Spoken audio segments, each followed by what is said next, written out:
think this is number 18, part 18. It's entitled My Very Last First Kiss in the Elyse Myers, That's a Great Question, I'd Love to Tell You book.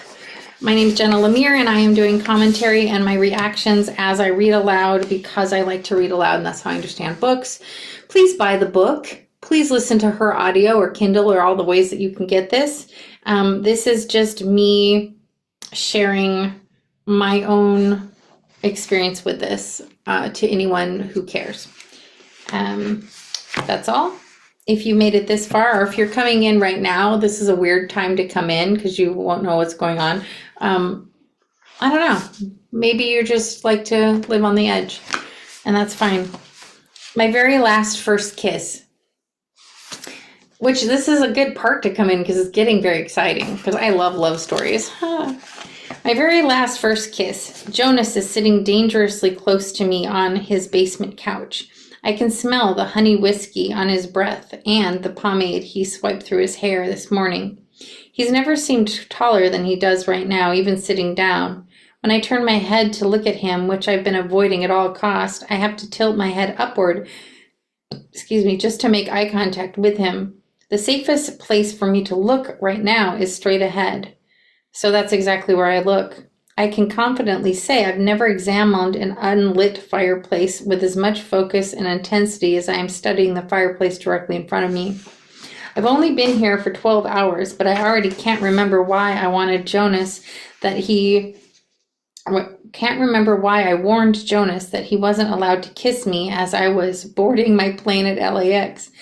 Don't hold my hand, don't kiss me, I'm not your girlfriend, I'm just trying to figure things out, and kissing will just confuse me.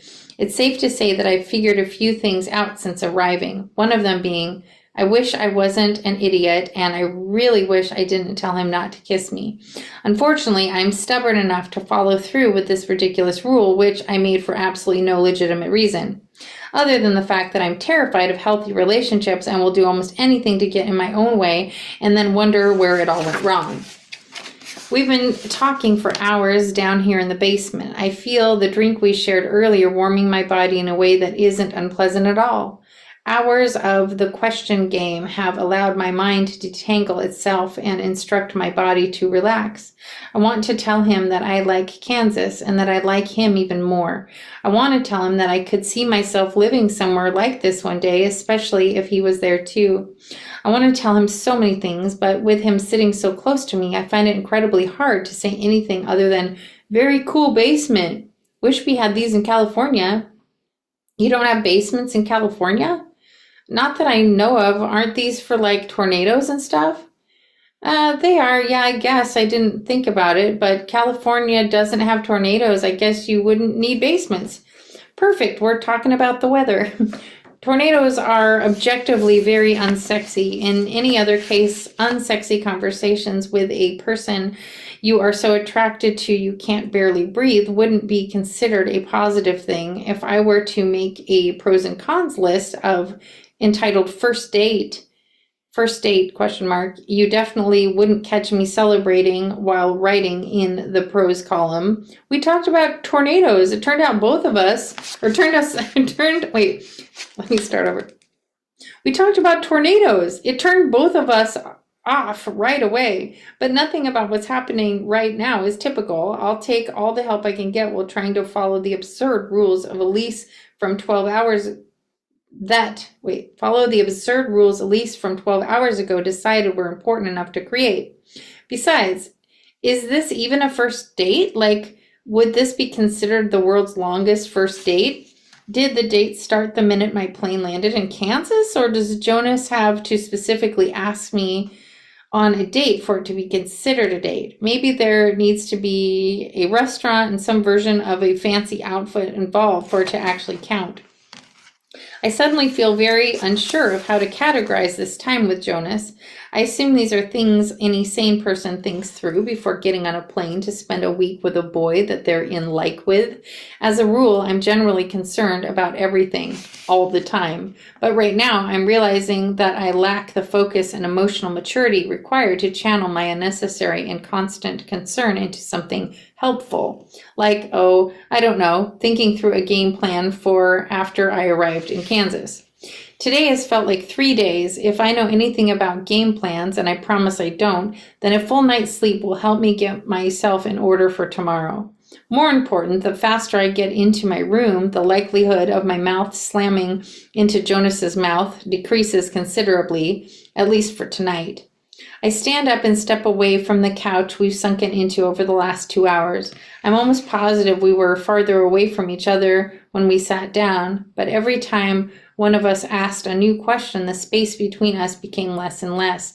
It happened so slowly that I didn't notice until I wasn't able to notice anything else. I stretch my arms up high and yawn, which makes Jonas yawn, which makes us laugh for no reason other than we like sharing something, even if it's only a yawn.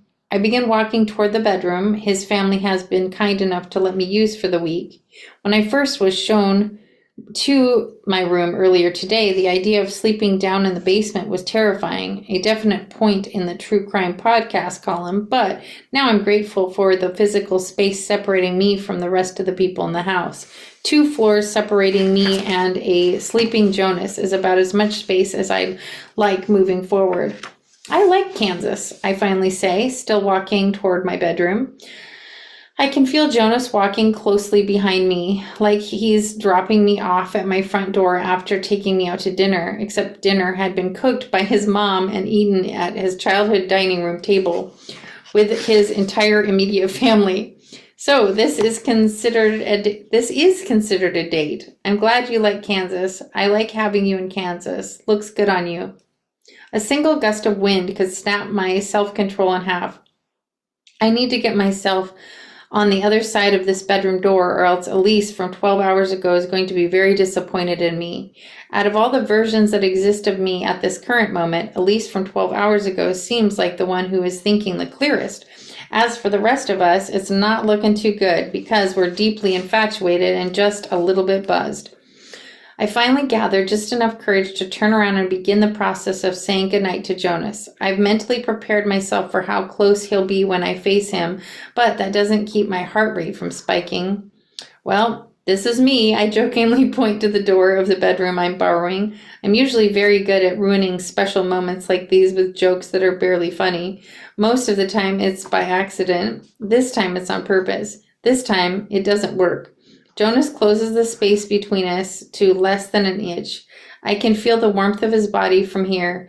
I'm staring directly into the center of his chest, afraid to look up at him, knowing what happens next if I do, wanting what happens next to happen more than anything I've ever wanted what happens next in my entire life.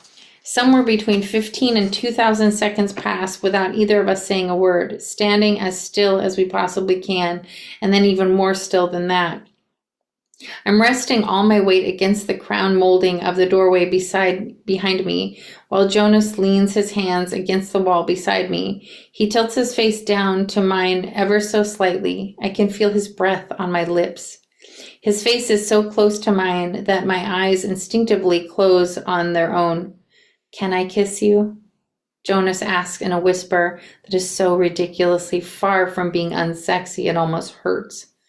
I take the deepest of breaths, inhaling as much of his scent as I can, then open my eyes and summon a level of superhuman strength that I imagine the human body reserves for people who lift cars off other people or campers who fight bears and make it out alive.